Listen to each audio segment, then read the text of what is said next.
Okay everyone, it's Esajian with another episode of FortuneBuilders.tv, and I'm pretty excited today for a lot of different reasons. The sun's out in San Diego. I got up today and my heart was still beating. It's been a good day at the office. Actually, most importantly is I'm here again with Dave Lupica behind the camera, and we're actually filming our first Fortune Builders TV episode in the new office, in the new recording studio that I'm standing in right now. Now, it's probably going to look the same to you, the viewer at home, but to us, this is a new space, new beginnings, and so we're pumped. It's a great space. The new CT Homes office is literally right next door to me, so we're cranking out deals in the CT Homes office. We just sold a property 2 days ago, a prehab wholesale where we made $60,000. I'll do a case study on that coming up. But today what I wanted to talk about is money, raising money specifically. Because today I just met with a private lender that's going to start lending money to CT Homes on our deals. And so I thought, it'd be a good opportunity to come to you, the viewers, and share some information on raising money, because people commonly come to us and say, my number one challenge is getting money, finding money. Well, it will always be a challenge for you if you let it. So let's talk about raising money, specifically differences between private money and hard money, both variations of cash, and about how you, the investor, can look at bringing more money into your life. First and foremost, you have to understand that you're going to pay for the money either way. And you as the investor should absolutely borrow money to do your deals. The reason is, it's leverage. Leveraging someone else's money, giving them a fixed return on their money, and letting your cash that you have fuel the growth of your business. Maybe bringing in another employee or an assistant to allow you to go find more deals. But let's talk about private money versus hard money and the differences. Well, they're both cash, someone else's cash. Hard money is more institutionalized, and the rates are between usually 13 and 15% interest annually, and then points. Points are 1%, 1 percentage point of the amount that you borrowed. 1 percentage point, not 2 percentage points, 1 of the amount that you borrow, okay? And usually points on hard money is somewhere between 3 to 5 points. All right, so expensive, yes, but if it allows you to do the deal, and after you net out, paying out all the private money or hard money and all the other costs, you make $30,000 on that deal, was it worth it? Absolutely, because if you didn't borrow the money, you wouldn't be able to do it either way, anyway. Now let's compare that to private money. Private money is just someone else's funds that you go out and find high-income earners, maybe in your sphere of influence, maybe outside of your sphere of influence, but people that you enroll in your life and in your business to bring you for them to lend money to you on your deal, and you fix it to the property that you're doing, whether it's a rehab or a quick turn wholesale, for example. Rates on private money, some of the benefits and advantages over hard money is they're all negotiable. And usually rates on private money are between like 8 and 12% interest annually with no points. So it's less expensive, okay? It's also easier to borrow in the sense of there's usually not a personal guarantee. Hard money lenders will usually require a personal guarantee. It's all relationship driven, meaning that when you build a good relationship with someone on the private money side and they have money, then you have a better likelihood of securing their money. Also, some of the other advantages is there's no extra fees, meaning that hard money lenders will usually have some sort of an appraisal fee, sometimes a document fee, because they're institutionalized. Private investors don't. Okay, so those are some of the big benefits. At the end of the day, don't tell yourself that you can't do a deal because you don't have the money. Because if the deal's good, you can find the money.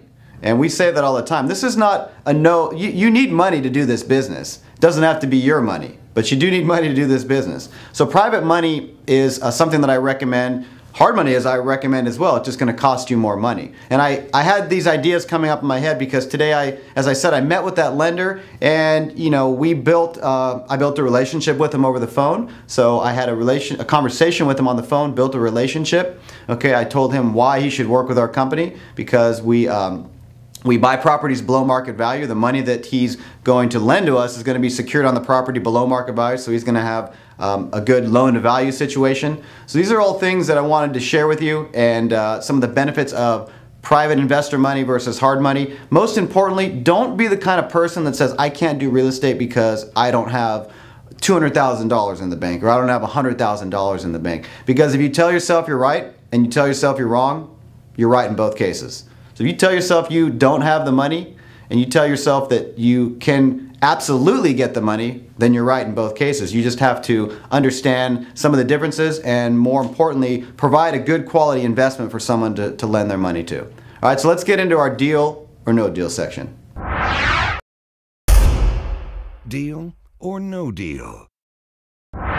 Okay, so in our deal or no deal section, I'm going to just talk about some things that you need to be careful of when you're raising money. Okay, I'm actually also going to provide the viewers with a handout. Below this video, there is a download, and that is the handout that I want you to review.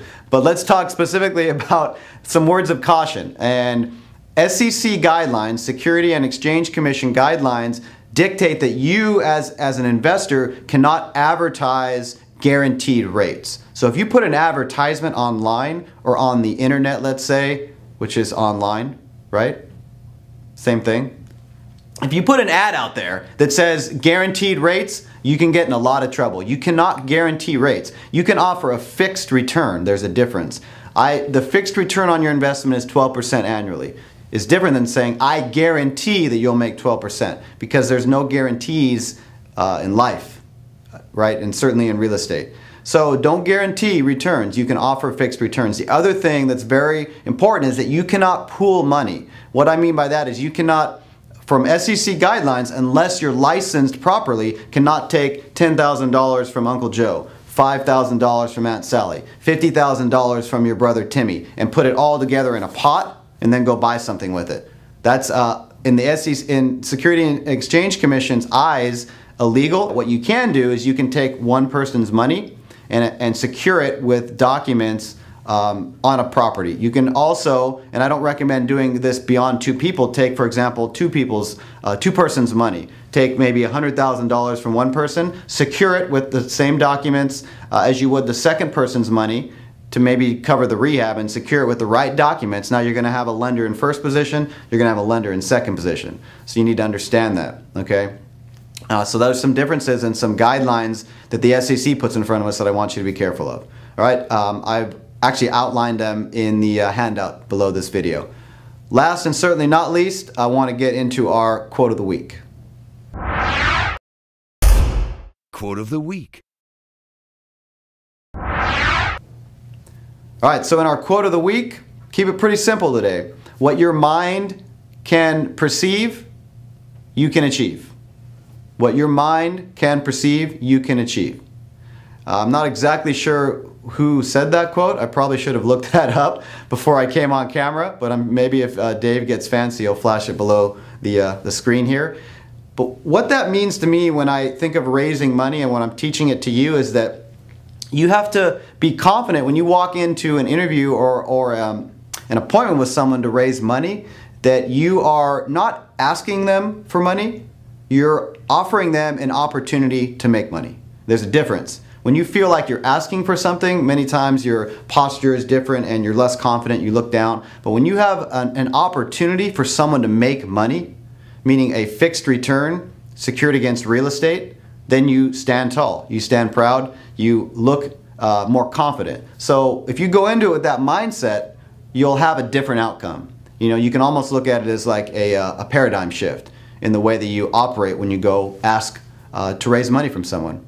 So I hope this video was helpful. Certainly below, comment, give us feedback. Let us know what you want to learn more about on the Suggest a Show tab. Also go to the YouTube channel for fortunebuilders.tv and subscribe because we post different videos there. Stay plugged into what we do at Fortune Builders and CT Homes. It's the year's half over, which is crazy. So there's not a lot of time left in 2012 to accomplish the things that you may have set for yourself goal-wise this year. So stay plugged into what we do. See you on the next show.